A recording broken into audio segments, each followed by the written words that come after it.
Susie and Sandy popping in there. All right. I wanted to thank everybody for coming. This is so special to myself, my wife, my kids, my family, my sister. There's Uncle Brian there. Make sure you have a beer with Uncle Brian. It's a treat, I promise you. You won't forget it. So, I wanted to start out by saying a few thank yous.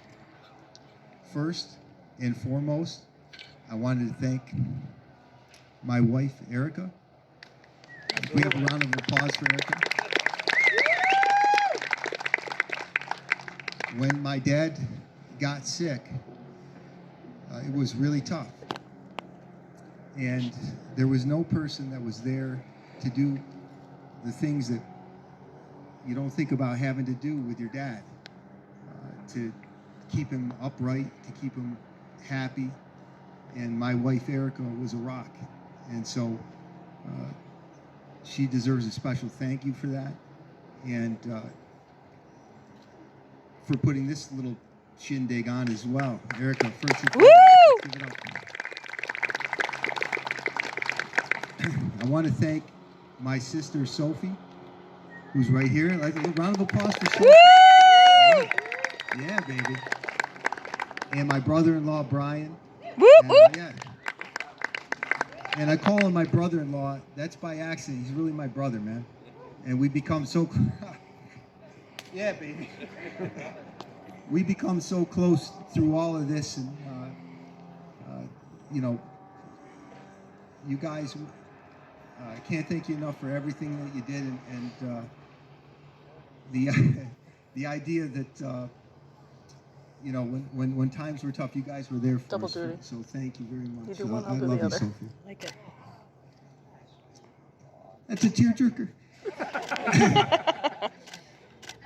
I also want to take a second to thank my partner, Joe Seiss, who's right over there, the tall, handsome guy, the better-looking group of the partnership.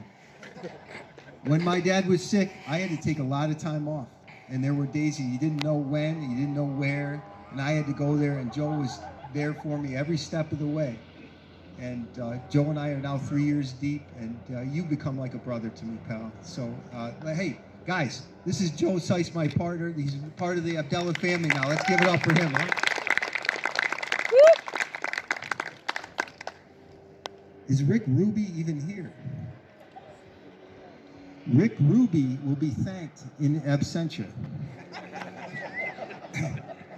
But in all honesty, Rick would come here in the middle of the night when my dad, you don't want to know about it. Rick would come and would be there. He was like a rock for us. So thank you, Rick. How about a round of applause for Rick Ruby in absentia? And I also want to thank Aunt Eleanor and Uncle Bob. I know you're out there somewhere. I can't see you. You're there somewhere? No? Yeah, there's Uncle Bob. Round of applause for Uncle Bob, please. Yeah. And Aunt Eleanor will have to get the taped version of this speech. I'm on it. So thank you all. And thank you all for being here. Thank you all for being here in this incredibly difficult time for us, but it's so awesome. This is a celebration of life, and it's awesome to have everybody here to celebrate with us. I wanted to take, man, this speech is going to get long. I'm on like page 1. Yeah. If we could just take a second to think about some of the people that we've just lost. Erica's mom, Connie Bound. Buddy Fiegelson. Uncle Philip, who just died.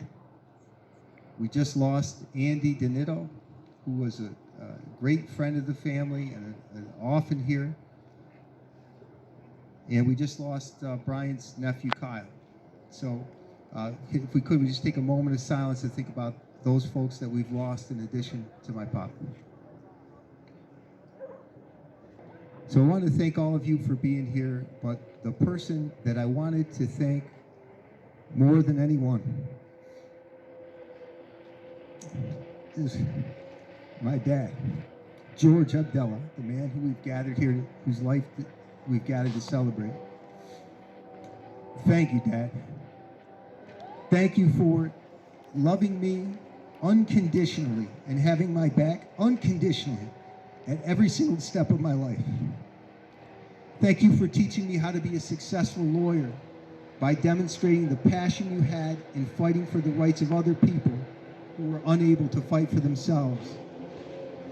Thank you for this property, this wonderful home that you built. And thank you for having all these friends that are here to celebrate his life. Thank you for being so much fun, Dad. Thank you, Dad. So I wanted to tell 3 stories about my father. These are not the 3 best stories, but there's thousands of great stories. These are the stories that kind of came to my mind when I was writing this here wing dinger. This is called a wing dinger, this speech. All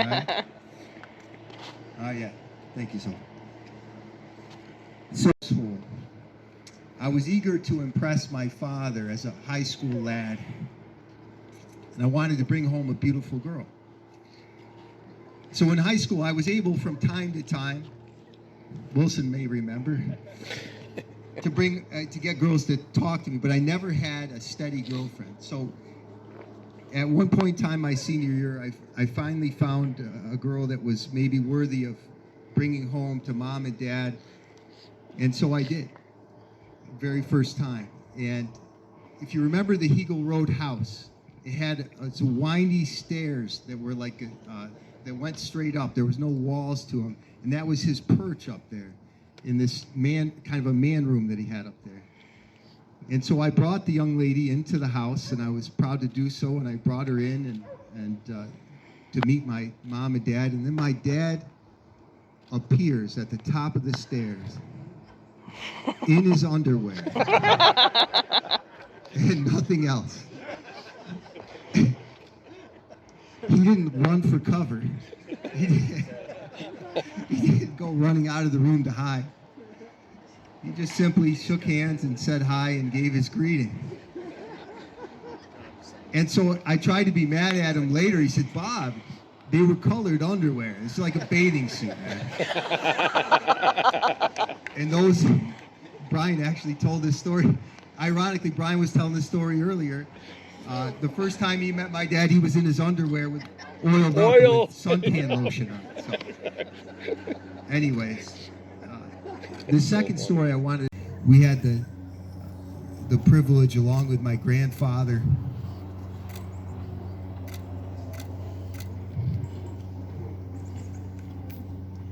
of being lawyers, being in the same, we would call it the pit. Going in to practice law, all right, when things aren't always great. So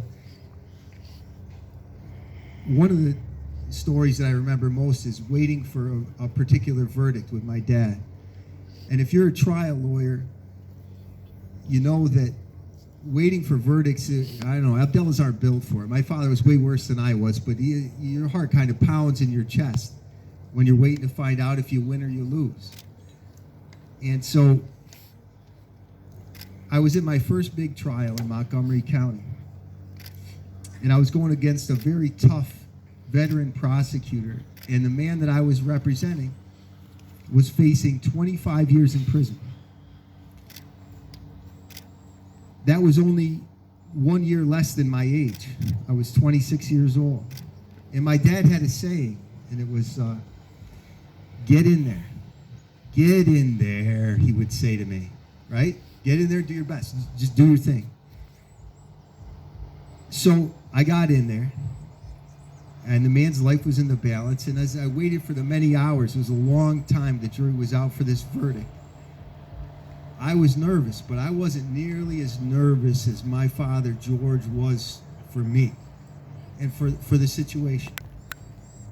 Probably not as nervous as the guy facing 25 years in prison who had a 26-year-old kid representing him. So the verdict came back, and the verdict was not guilty, which is good for us, by the way. Some of you prosecutors may be saying, oh man, that's too bad. But the only thing I could think of when that happened was I wanted to get down that hallway to call my dad.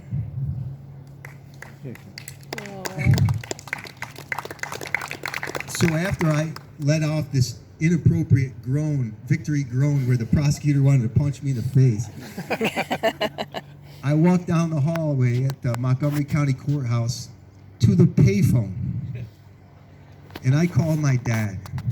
I said, Dad, I could barely get the words out of my mouth. Not guilty. And we cheered and we cried, and my grandfather was on the other end of the line too, and it was just really the proudest moment of my life to that point. So something I always remember, to be able to share with my father the practice of law, and that moment, something I remember. Anyways, transition.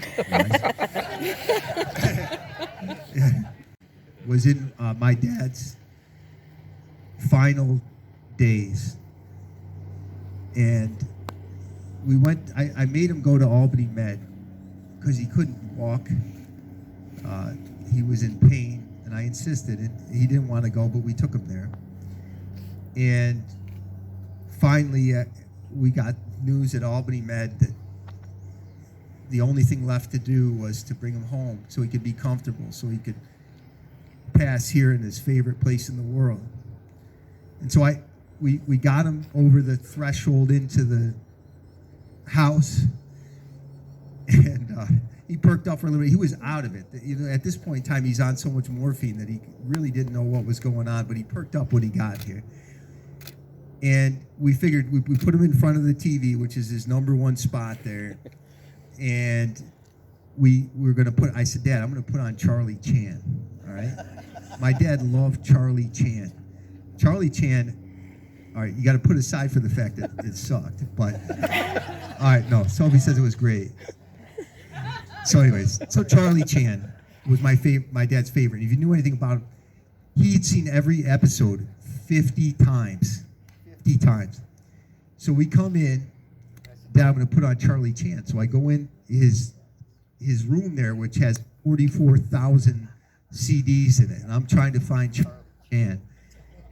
I can't find it anywhere. I'm looking all over for it. So I'm like, he's out of it, man. Maybe I could. I said, Dad, maybe we'll watch King Kong. You love King Kong? That's good. He said, I want to watch Charlie Chan. He goes, it's right in there. It's right in there, Bob. And he'd fall back asleep. And so I look for it. It's like 20 minutes later. I'm like, fuck this. I'm giving him King Kong. He doesn't know the difference. So I go back into his unendingly complicated system of CD playing whatever he's got in that closet. And I'm going to go with King Kong. And the music comes on, and the music comes on. He goes, Bobby, you're going to go find me Charlie fucking Chan. And you're going to find me a fucking episode that I haven't seen before. And that's not going to be fucking easy. So Erica finally goes into the CD drawers, and of course it's staring right there because I have the same gene as he does, which is to be able to stare at things and not find it. And we found him Charlie Chan, and he went to sleep to Charlie Chan.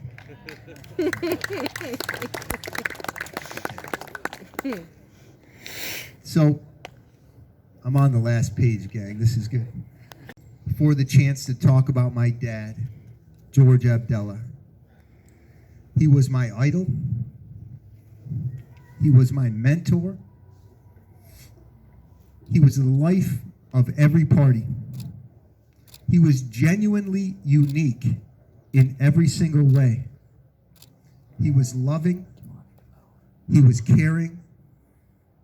He was, in every single way, the best father in the world. We all know that after my mom died, he was never the same. He truly had a broken heart. My father didn't believe in heaven. But if there is a heaven, I hope there is. I hope that he and my mom are holding hands right now. Maybe they have dual bark loungers just like in there. If they do, I hope Rick Ruby got the sale on them.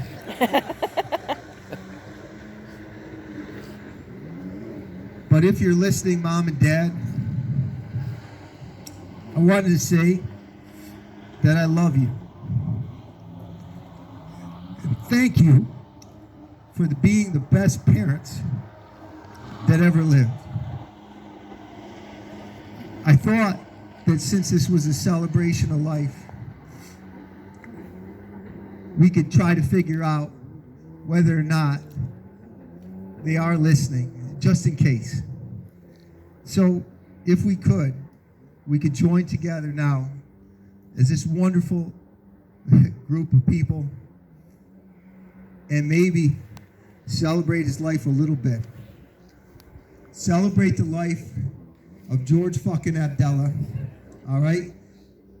Can we please raise your glasses, or forget your glasses for a second. Let's give one heck of a round of applause. See if he can hear us for George Abdallah.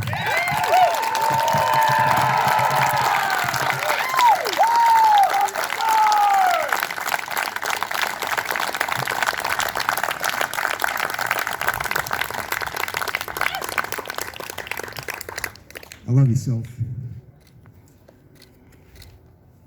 I love you, sweetheart. I love you, Colin. I love you, Abby. Nice, you cannot escape me. And Georgie and Cameron, my pride and joy. Thank you, guys. Now, let us get on to the business. Oh, Colin wants to say something. Let's go. Whoop, whoop. Let's go. Children of all ages. Colin McDermott. Ow! All right, something went a little wrong here. I don't recall asking to say something. All right, so, but, yeah, however, okay. So, during the ceremony, we came up with a little routine that involved the exact opposite of how Ginny would tell a joke. We found a whole collection of his old punchlines. And I will share some of them with you now.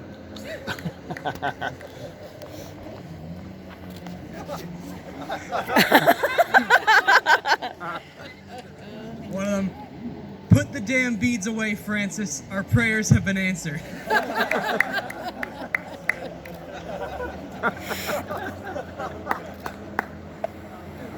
Another we found, thank a God.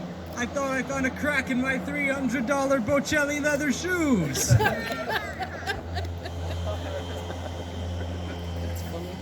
Then, also I found another one.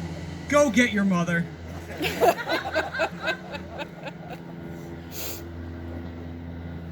lastly, may I ask what the chicken did?